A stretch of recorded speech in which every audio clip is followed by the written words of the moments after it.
तीन लोग का कत्ल बस चंद रुपये के लिए कर देती है। बस चोरी के नाम पर तीन लोगों को मार कर और कुछ रुपया कुछ गहना जेवर वह चोर जो थे वह लेकर चले जाते हैं और चोर कोई और नहीं अपना ही थे। जो चोरी करते हैं उनकी अपनी माँ के साथ एक महिला काम किया करती थी और वही महिला को टारगेट करते हैं ये लोग और वह महिला के घर पहले जाकर रैकी करते हैं। वहाँ के हर चीज़ को देखते हैं, सीसीटीवी कैमरा वगैरह वगैरह, और एक दिन प्लान बनाते हैं और दो लोग मिलकर 11 बजे रात के आसपास उसके घर में घुसते हैं। चाय बनाने के लिए बोलते हैं नौकरानी से। जब चाय बनाने जाती है और चाय बना के वापस आती है तो लगातार उस पे धारदार हथियार से वार करते हैं। 36 बार के वार में वह महिला अपना सांस रोक लेती है और वह खत्म हो जाती है। फिर जो बुजुर्ग रहा करते थे उस घर में उसको भी मारते हैं और फिर घर में जो कैश था और जो गहना जेवर थे वह लेते हैं और वहाँ से फरार हो जाते हैं। लेकिन ये लोग से एक गलती हो जाता है। ये लोग उस बुजुर्ग दंपति का सेल फोन लेके जाते हैं और वो एक होटल में रुके हुए थे और वहाँ ऑन करते हैं। उस लोकेशन से पुलिस उसको पकड़ लेती है। उसके बाद इस मामला का खुलासा होता है। इस कहानी को पूरा सुनने के लिए वीडियो पर बने रहे। होटल मस्कर आप देख रहे हैं रियल क्राइम और मैं आपके साथ रंजीत साहू। बिहार के एक अपार्टमेंट बसंत विहार, वहाँ एक महिला काम किया करती थी नौकरानी के रूप में और वह करीबन 8 बजे सुबह अपने जिस घर पे काम किया करती थी उस घर पे पहुंचती है। 23 जून 2019 का दिन था और वह जाकर दरवाजे खटखटाती है। वहाँ बेल लगा हुआ था, बेल बजाती है लेकिन अंदर से रिस्पॉन्स नहीं मिलता है। फिर दूसरा बार बजाती है, दूसरा बार में भी अंदर से रिस्पॉन्स नहीं मिलता है। लेकिन उस नौकरानी को भी एक चाबी एक्स्ट्रा दिया गया था कि अगर इस घर के कोई व्यक्ति बाहर चला जाए दरवाज़ा लॉक करके, तो तुम दरवाज़ा खोल के अंदर आकर अपना घर का कामकाज कर सकती है। और वह जैसे अपना पास से चाबी निकालती है और दरवाजे में लगाती है तो पता चलता है कि दरवाज़ा खुला हुआ है।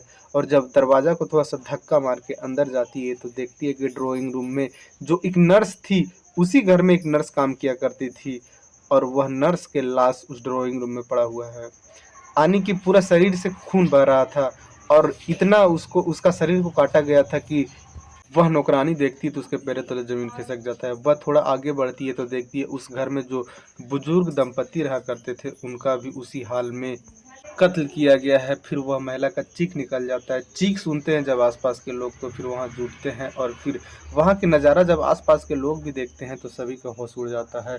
तुरंत ही पुलिस को खबर किया जाता है। पुलिस उस जगह पे आती है और देखती है पुलिस की उस घर में जो बुजुर्ग दो दंपति रहा करते थे उनका कत्ल किया गया है और एक नर्स, ये तीनों का बॉडी को कब्जे में लेती है और उसे पोस्टमार्टम के लिए भेज देती है। इधर आसपास के लोग से पूछताछ करने लगती है कि ये तीनों लोग का बारे में बताएं। तो जो नर्स थी उसका नाम खुशबू होता है और वह 6 महीना पहले से यहाँ आकर काम पे लगी हुई थी। यानी कि उस घर में जो दो लोग रहा करते थे, एक महिला जिसका नाम शशि माथुर होता है, उम्र 75 वर्ष होता है, और उसका पति विष्णु स्वरूप माथुर, उसका उम्र 80 वर्ष होता है। जो पत्नी शशि माथुर होती है उसका तबीयत अक्सर खराब रहा करता था, जिस वजह से शशि माथुर जो था वह एक नर्स को हायर करता है और उसे अपना घर पे ही रहने कहता है कि जब जब इसका तबीयत में कोई तरह की गिरावट आएगा आप तुरंत ही इसका इलाज कीजिएगा। और जो खुशबू थी वह उसी के घर में रहा करती और कभी कदार उसके लिए नाश्ता वगैरह भी बना दिया करती। ऐसे एक्स्ट्रा में ये दोनों लोग मिलकर एक नौकर रखे हुए थे। जो विष्णु होता है वह CGHC कर्मचारी था और वह रिटायर्ड होकर अपना घर पे ही रह रहा था। उसकी पत्नी भी नगर निगम के सफाई कर्मचारी थी और वह भी जब रिटायर हो जाती है तो अपना घर पे ही रह रही थी। ये दोनों का जीवन अपन अपना घर पे बहुत अच्छा चल रहा था। एक नर्स और एक नौकरानी को ये दोनों हायर कर रखे थे और उसी से इन लोग का सभी सेवा सत्कार हो रहा था। लेकिन 25 जून का यह घटना है, लेकिन यह पता लगता है कि 22 जून के रात में ही इन दोनों का कत्ल किया गया है। पुलिस इधर बॉडी को पोस्टमार्टम के लिए भेज देती है, इधर तहकीकात करने लगती है आसपास के लोग से। वहाँ सीसीटीवी कैमरा देखने लगती है, घर का सेल फोन वगैरह मोबाइल वगैरह देखने लगती है। उधर के सीसीटीवी कैमरा जब पुलिस खंगालती है तो उसमें तो कोई संदिग्ध दिखता नहीं है, लेकिन जब देखती है घर में तो एक जो विष्णु का मोबाइल था वह गायब था, उसका और खुशबू का भी मोबाइल गायब था। अब ये दोनों का जब लोकेशन खंगालती है प्रेजेंट का तो लोकेशन यहीं का बताता है, लेकिन उस वक्त मोबाइल ऑफ था। अब पुलिस वही इंतजार कर रही थी कि यह मोबाइल जो ले जा होगा कभी तो मोबाइल को ऑन करेगा और उसी वक्त का लोकेशन से उन लोग को पकड़ा जाएगा। इधर 2 दिन पुलिस तहकीकात कर रही थी, उधर पोस्टमार्टम रिपोर्ट आता है कि इन दोनों के साथ काफ़ी दरिंदगी से इन दोनों का जान लिया गया है। और फिर जब पुलिस उस कमरे का तलाश कर रही थी तो जिस रूम में खुशबू सोया करती थी उसी रूम के बेड के तकिए के नीचे एक कंडम मिलता है। पुलिस को लग रहा था कि यह जो खुशबू है वह किसी से प्यार किया करती होगी और वही लड़का इससे मिलने के लिए आया हुआ होगा और वही इस घटना को अंजाम दे दिया होगा। पुलिस को यहाँ ये चीज़ लग रहा था।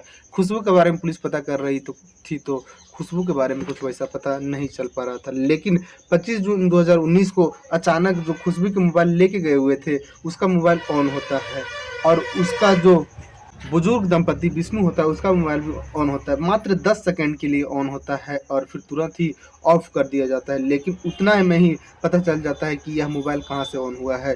वह मोबाइल गुरुग्राम के सेक्टर 58 से ऑन हुआ था और एक होटल से।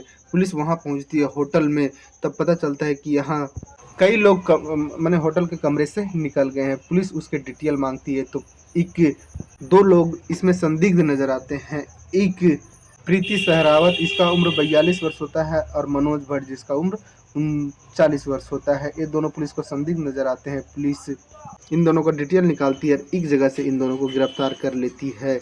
इधर जो शशि माथुर और विष्णु माथुर थे, इन दोनों का एक बेटी भी होती है, शादीशुदा थी और वह अपने ससुराल में रहा करती थी। इन दोनों का एक बेटा भी होता है जो रोड एक्सीडेंट में मारा जाता है। उसके बेटी के जब खबर मिलता है तो उसके बेटी भी अपना पिताजी के घर आती है और पुलिस को पूरा मदद कर रही थी सबूत को जुटाने में और कातिल तक पहुंचने में। जब ये दोनों को पकड़ा जाता है पुलिस के द्वारा, एक प्रीति को और एक मनोज को, तो उसकी बेटी को यह चेहरा दिखाया जाता है दोनों को, तो उसकी बेटी पहचान लेती है, प्रीति को पहचान लेती है। पुलिस को बताती है उसकी बेटी की प्रीति जो है वह हमारी माँ शशि के साथ एक महिला काम किया करती थी नगर निगम में, उसी का यह बेटी है। पुलिस इन दोनों से जब सख्ती से पूछताछ करती है तो कई दिन तक तो यह लोग कुछ नहीं बोलते हैं, लेकिन जब सख्ती बरतती है पुलिस तो फिर ये दोनों टूट जाते हैं और अपना जुर्म कबूल करते हैं। बोलते हैं हाँ हमारा द्वारा ही यह कत्ल हुआ है, लेकिन हमें कुछ पैसे की ज़रूरत था और हमें कहीं से पैसा इकट्ठा नहीं हो रहा था और इसी वजह से हमने ऐसा कत्ल किया। फिर पुलिस उसके बारे में और तहकीकात करती है प्रीति और मनोज के बारे में, तो पता चलता है प्रीति का शादी 2000 में हुआ था, 2000 ईस्वी में, और उसका जो पति था वह 6 महीना तक प्रीति के साथ रहता है और फिर कहीं दूसरे जगह भाग जाता है। उसके बाद प्रीति जो थी वह अकेली हो जाती है। फिर से 2006 में प्रीति का शादी एक दूसरे व्यक्ति से होता है और यह शादीशुदा जीवन थोड़ा लंबा वक्त तक चलता है। प्रीति के एक बेटा और एक बेटी होती है। कुछ साल के बाद फिर से यह जो दूसरा पति था वह भी भाग जाता है। अब प्रीति फैसला करती है कि मैं शादी नहीं करूँगा, कुछ रुपये इकट्ठा करके मैं कोई काम चालू करूँगा और उसी से अपना बच्चे का जीवन यापन करूँगा और अपना जीवन यापन करूँगा।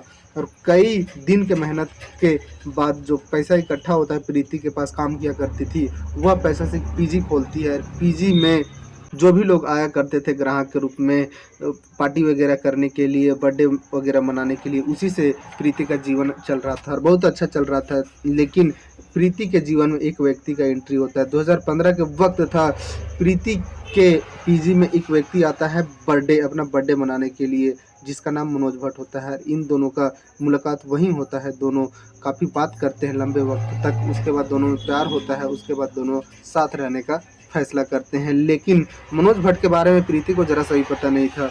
मनोज भट्ट जो था वह आपराधिक किस्म के व्यक्ति था। 2010 में अपना पत्नी का कत्ल करके वह फरार था।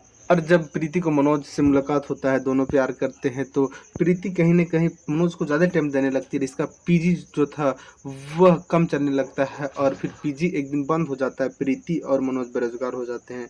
इन दोनों जो प्रीति थी वह कई जगह से कर्जा ले रखी थी। अब उसका कर्जदारों का प्रीति से मांग बढ़ जाता है। उसके बाद मनोज प्रीति के गेड़िया बताता है कि कोई ऐसा व्यक्ति के बारे में तुम हमें बताओ जो अकेला रहा करता है और उसके पास पैसा बहुत ज़्यादा है। तो प्रीति वही नाम लेती है, शशि, जो कि शशि को जाना करती थी इसलिए कि उसकी माँ और शशि दोनों एक साथ काम किया करते थे। वह बताती है कि शशि बसंत विहार में अकेली रहा करती है अपने पति के साथ और ये दोनों काफ़ी ज़्यादा बुजुर्ग हैं।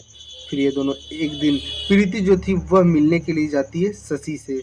17 अप्रैल 2019 का दिन था और अचानक शशि के घर पहुंचती है और बोलती है कि मैं कुछ इंटरव्यू देने के लिए आया हुआ था और रात हो गया, हमें यहाँ एक दिन रुकने का मौका दिया जाएगा।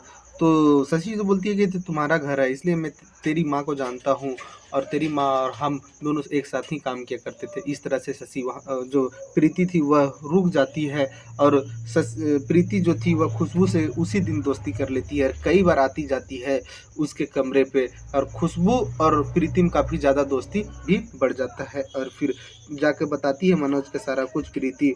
और फिर एक दिन रखा जाता है, वही 22 जून 2019 का दिन था। प्रीति और मनोज आते हैं, 11 बजे रात के वक्त था, 11:15 के वक्त था और दरवाज़ा खुलवाती है प्रीति और अंदर जाती है। प्रीति खुशबू से बोलती है कि मेरा बॉयफ्रेंड है, क्या ये भी रुक सकता है? तो इसमें खुशबू जो थी वह कोई एतराज़ नहीं करती है। जो प्रीति के साथ उसका बॉयफ्रेंड आया हुआ था मनोज, वह बोलता है कि हमें चाय पीना है, तलब लग रहा है। जो खुशबू थी वह चाय बनाने के लिए जाती है, चाय बना के लाती है और साथ में सभी वो लोग बैठ के पी रहे थे। तभी तक जो था मनोज वह एक धारदार हथियार निकालता है और लगातार 36 बार खुशबू पर वार करता है और वहीं खुशबू का मौत हो जाता है। उसके बाद मनोज आगे बढ़ता है और विष्णु माथुर और शशि माथुर को उसी तरह मारता है और फिर ये दोनों घर में जितना भी गहना जेवर कैश पड़ा हुआ था ये सब 2 बजे रात तक सारा कुछ एक घर के एक एक कोना से निकालते हैं और वहाँ से फरार हो जाते हैं। पहले से प्रीति जो थी वह एरिया का मुआयना कर रखी थी कि कहाँ कहाँ सीसीटीवी कैमरा लगा हुआ है। सीसीटीवी कैमरा से ये दोनों बचते हुए भागते हैं। सीसीटीवी कैमरा में ये लोग कहीं कैद नहीं होते हैं, लेकिन मोबाइल लेके गए हुए थे खुशबू और शशि का, वहीं से ये दोनों का लोकेशन के माध्यम से पकड़ा जाता है। उसके बाद ये दोनों जुर्म कबूल करते हैं। अब मामला कोर्ट जाएगा और कोर्ट फिर अभी तक 2025 में कोई तरह का सज़ा नहीं सुनाई है, लेकिन जो प्रीति थी वह सरकारी गवाह बनने के लिए तैयार है कि मैं मनोज के बारे में सारा कुछ बताना चाहता हूँ कि किस तरह से ये मेरा हमको उकसाया करता था और यह अपना पत्नी का भी कत्ल कर रखा है। जो प्रीति थी अब उसे लगने लगा है कि मनोज हमारा जीवन में आकर हमारा जीवन का सत्यानाश कर दिया है, मनोज को नहीं छोड़ा जाए। इसीलिए प्रीति अब बोलती है कि मैं सरकारी गवाह बनूंगा और मनोज के खिलाफ मैं गवाही ही दूंगा। अब प्रीति को अगर सरकारी गवाह बनाया जाता है उसके बाद प्रीति सबूत के तौर पे सारा कुछ बताएगी। उसके बाद फिर मनोज को भी सज़ा मिलेगा और प्रीति को सज़ा मिलना ही है, दोनों को सज़ा मिलेगा। अभी तक इन दोनों का फाइनल सज़ा नहीं आया है। अगर किसी तरह से इन दोनों का सज़ा सुनाया जाता है तो अगले कहानी में इस अपडेट के माध्यम से दिया जाएगा। इस कहानी में इतना ही। जय हिंद, जय भारत।